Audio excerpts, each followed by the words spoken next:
Niko hapa mbele zenu siku ya leo. Tuko tunategemea ama tunatarajia kwa njia moja au nyingine kufanikiwa kesho yetu. Ila nataka mjue kitu moja ambalo ningependa kila mtu na kila mmoja wenu aliye katika hili kongamano aweze kuelewa kwa njia inayofaa ya kwamba leo kama itakuwa wewe mwenyewe kama binadamu na haswa mimi sijui meneja wetu nini ananisukumia pale, ijapokuwa vipengele navyo nipa kwa wingi, vipengele vinavyonihusisha penzi na ndoa. Ni sawa, sina shaka, kwa maana nitakuambia neno la kukusaidia wewe na kizazi chako, na kama alitakusaidia basi utakuwa hauna budi kujipa shughuli. Kwa maana najiulizanga, how will it happen wewe kama mwanaume ukuwe una earn lowest amount between you and your wife? Kiukweli na kufuatilia historia yenye ambayo ishikuwa ni kwamba hapa kunanga ndoa. Mostly unapata mwanaume umefanya kuoleka ama umekaliwa ama pengine unatupwa with that time. Unakuwa kazi yako ni service peke yake. Hata kutuma mtoto mawazo unamtuma akikuangalia unamwambia ama tulia tu baba, acha niende. Lakini tujiulizeni tu ndugu zangu, ni leo unapojihusisha katika mahusiano yako ya mapenzi ya kiukweli, tuelewane, ya kiukweli ambapo unatarajia kuwa katika ndoa ama tu unaingia katika ndoa, tafadhali mwanaume, uko na akili zako timamu, uko na anything chochote uko nacho, tafadhali ya kuomba injika mahali kwingine. Weka kando yule unayemchumbia, hacha akuwe ni yako mbele zako.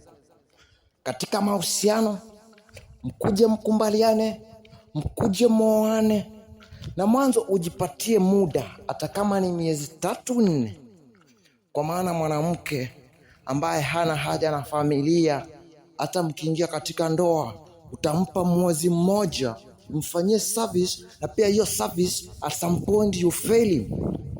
My friend, hata mwezi itaisha, utajua kama huyu mwanamke ako tayari kwa ndoa, kupambana na wewe, kuwa na wewe wakati wa kufa na wa kupona. Tuache kwenda katika harusi unakula kiapo hapo, nitakuwa na wewe wakati wa shida, wajaa, washibe, wa mazuri. Tuache kudanganyana.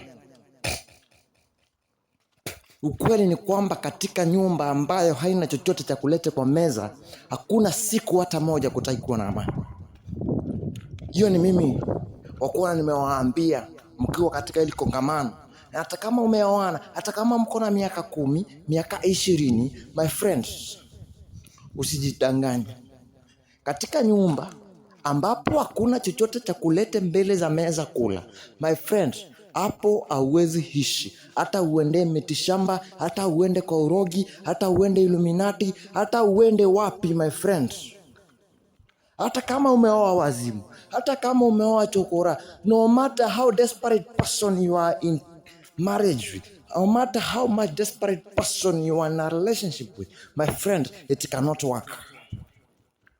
Tuache kuwekelea Mungu kazi nyingine hawezi, because chakula ndo inakuanga ile kitu ambayo ulete waliokosana, ulete walio na amani pamoja kufanya ili kuelewana na kujua jinsi watakavyo fanya kesho na kesho kutwa ili kujinufaisha maisha.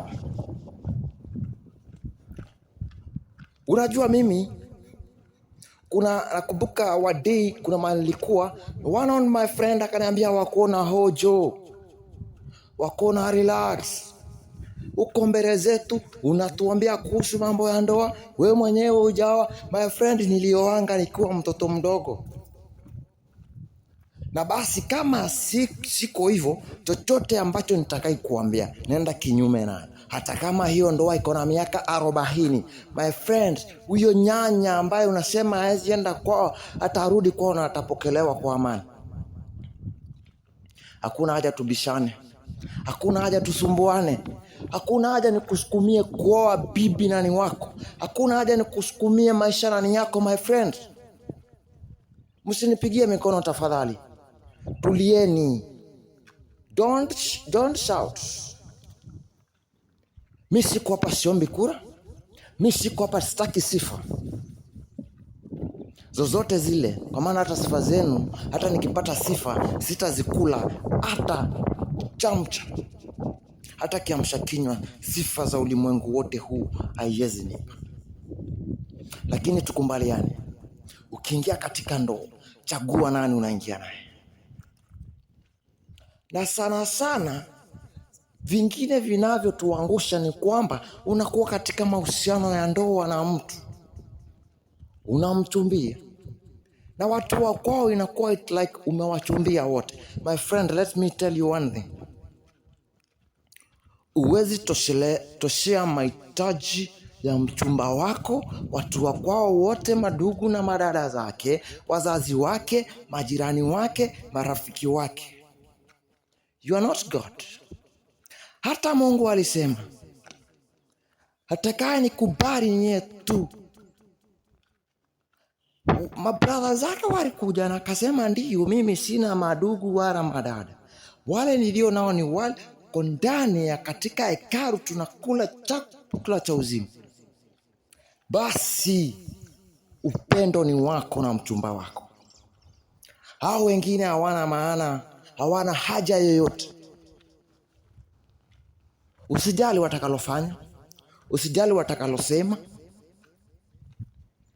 Mimi nikopea mfano. Kuna ndugu yangu ambaye alienda akaoa, na after kuoa sasa ikawa wale madugu zake ni kama amewaoa wote.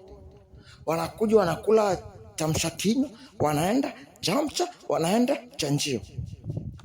Wakitaka hela wanakuja wanaomba, akiwanyima wanaambia dada yao. Dada yao anakuja na sukuma mzae bana. Siku moja tulipatana, nikamwambia ndugu yangu, wewe fanya hivi, wakija usiwapakue chakula, usinunue. Juu wanadai wanakula kwa dada yao, dada yao anunua wapiki.